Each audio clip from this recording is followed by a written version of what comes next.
Hello everyone, this is professor Shahida Bawa. आज जो हम टॉपिक करेंगे वो है फिज़िकल डिस्ट्रीब्यूशन, जो कि टीवाई बीकॉम के मॉड्यूल 3 का पार्ट है। चैप्टर है मार्केटिंग डिसीजन। ओके, उसी में ये फर्स्ट पार्ट आता है physical distribution. So what is physical distribution? से फिज़िकल डिस्ट्रीब्यूशन एक प्रोसेस है जो हम नॉर्मली डिलीवर करते हैं product to the customers in proper condition and on time. ठीक है, तो इसका मतलब होता है डिस्ट्रीब्यूशन करना, है ना। डिस्ट्रीब्यूट कर रहे हैं मतलब डिलीवरी कर रहे हैं प्रोडक्ट्स की, किसको? कस्टमर को, है ना। कहाँ पर? टाइम पर प्लस प्रॉपर कंडीशन के साथ में उनके जगह पर। ऑलराइट, तो यहाँ पे देखो फिजिकल डिस्ट्रीब्यूशन का जैसे मैंने मीनिंग बताया है। फिजिकल डिस्ट्रीब्यूशन एक प्रोसेस है। Physical distribution is a process of effectively delivering the product to customers in proper condition and on proper time.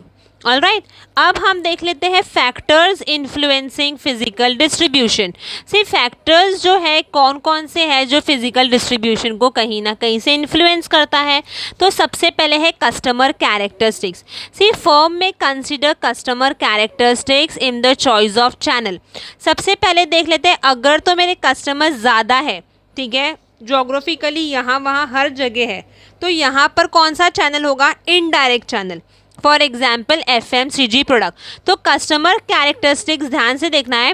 Customer characteristics अगर कस्टमर्स लार्ज है तो मैंने कहा इनडायरेक्ट चैनल होगा, ठीक है, in case of FMCG product, fast moving consumable product.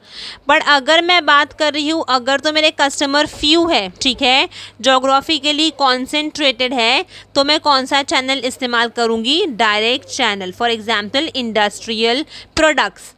Clear? Next is product characteristics. Product characteristics include करता है product class, perishability, durability, size, shape, design, है ना, ये सब कुछ। प्रोडक्ट के बारे में हम बात करें तो प्रोडक्ट किस तरीके से है, प्रोडक्ट के कैरेक्टरिस्टिक्स कैसे है, वो मैं बात कर रही हूँ, है ना। अब प्रोडक्ट्स हम नॉर्मली 3 पार्ट में डिवाइड करते हैं।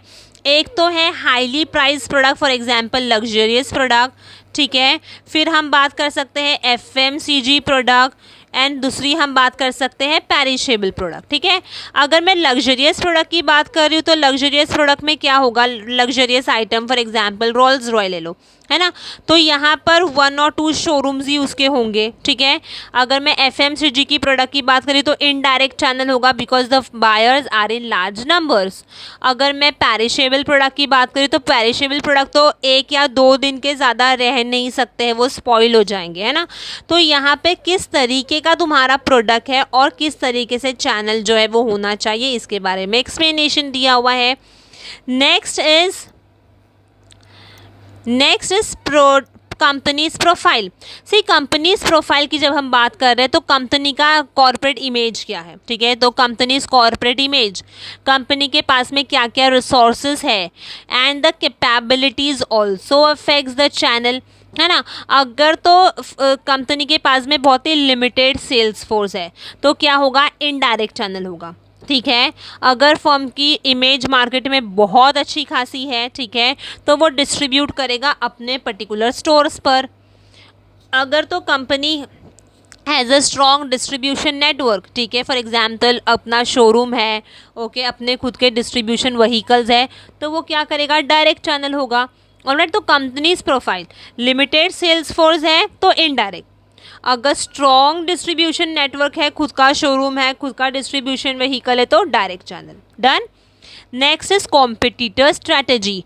Firm may also consider the distribution strategy of its competitor. Competitor कैसी स्ट्रैटेजी अडॉप्ट कर रहा है?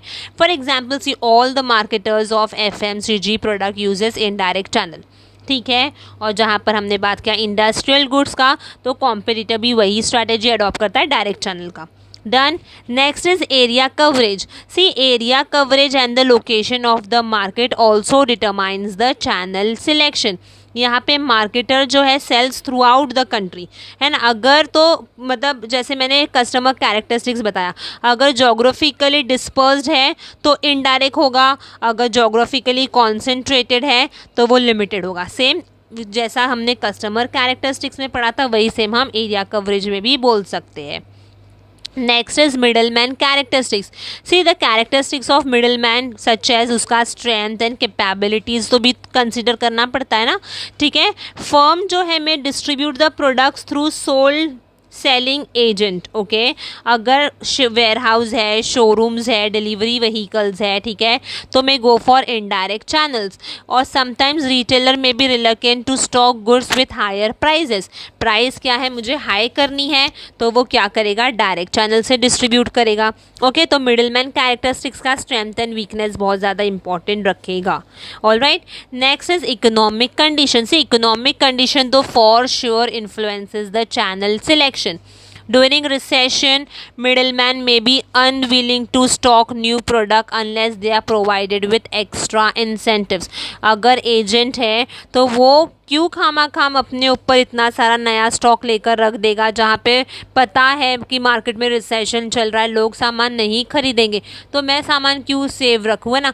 तो मैं कब रखूँगी स्टॉक में, जब मुझे सामने से इंसेंटिव्स प्रोवाइड होगा तो ही हम रखेंगे, है ना। फॉर एग्जाम्पल रेडीमेड गारमेंट्स, है ना, कंपनी में book halls to sell its product by offering good discount to the customers. तो यहाँ पे क्या हो रहा है, इकोनॉमिक कंडीशंस है, उसके बेसिस पे हम क्या कर रहे हैं, सामान जो है वो बेच रहे हैं, ठीक है। तो फैक्टर्स इन्फ्लुएंसिंग फिजिकल डिस्ट्रीब्यूशन में customer characteristics, product characteristics, companies profile, competitor strategy, area coverage, middleman characteristics and the last is economic condition. All right, hope ये जो कॉन्सेप्ट है फैक्टर्स इन्फ्लुएंसिंग फिजिकल डिस्ट्रीब्यूशन वो सभी को समझ में आया है। Do comment because that's means a lot, and yes do not forget to like, share and subscribe my channel. Thank